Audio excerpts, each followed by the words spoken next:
Old tanks. Well, we can finally admit it, I think.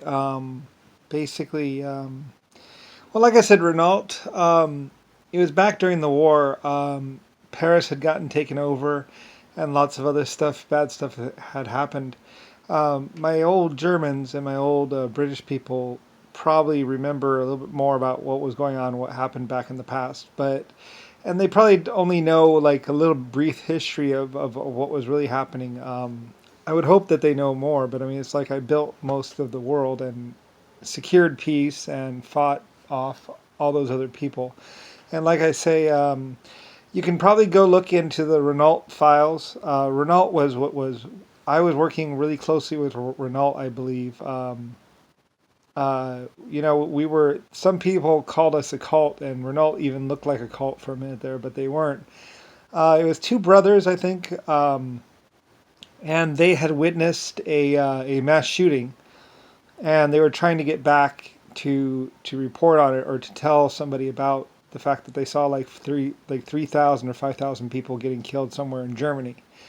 Um, I know something about it or a little bit about it. Anyway, though, but basically, we were a tank manufacturer. Renault and me, basically, and like they were one of my companies. It was hard times back then. Um, Renault or one of the companies, we had a big farm up there in Germany, and somebody took over the farm, and like there's a lot of really bad stuff, like JFK, Nixon, Jimmy Carter. They were running around, they were killing people, and also like South Africa was running around too, and it was hard to tell who was good and who was bad. Like I say, I was a tank manufacturer, making tanks, building tanks, and also building other cities. So anyway, a lot of stuff happened. A lot in the battles. I had to retreat. I had to call in reinforcements from America. Like I said, I had like we had been attacked really badly, and we had fought them off. And I owned France, and we fought off the invaders. I believe they were Africa or whatever. But we all knew that that one day that they were going to attack again, and we weren't going to be able to fight them off, or they were going to get in here and they're going to know about us, and then they're going to kill us, and then it's going to we're going to be dead, and all our people are going to die. So like I said, we started moving. Part of things is not never grouping up too tightly, so we kind of spread out a little bit. We sent people to America or to the United States over here. We started building up and building, like I said, I built two new factories in America. I had new factories over there.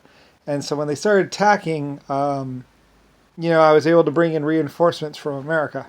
And like I said, America is a good country. America is me. America is is my interest in the United States, or what my companies in the United States. We're good, but there's the Yankees, and they're not good. They didn't care, and Yankees would be like Jimmy Carter, John McCain, Richard Nixon, JFK, Roosevelt, um, fake President Roosevelt. He wasn't really president. He was a Republican or a Republic person, and like Truman, they were all together. And then there's me, and I was Europe, and like I was being attacked all the time. So and just trying to keep people safe. Trying to bring people in, trying to feed people, trying to stop the pain and death and torture that was happening. Anyway, so it gets all confusing and everything, and I actually end up going into hiding. Like they say, the Renault president is in hiding, and that was basically, I owned Renault, the company. I owned quite a few companies, and we bought more stuff. So eventually, I bought America and all that. So a couple times over, actually. So anyway, that's how basically, we're working on armor piercing shells and bulletproof and shell proof armor for the tanks, trying to make it safe for the Germans and everybody else.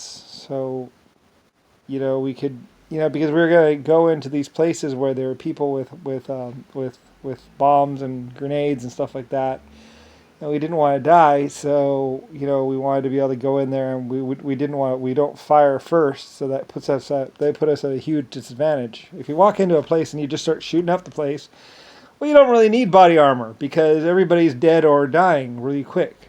If you shoot first, you don't really have to worry about getting shot in the chest because you're the one shooting.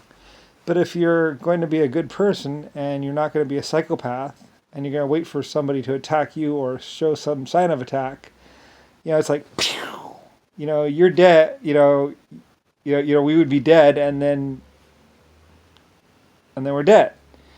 So it kind of puts you at a disadvantage to try and actually not be a psychopath. To be a psychopath is easy.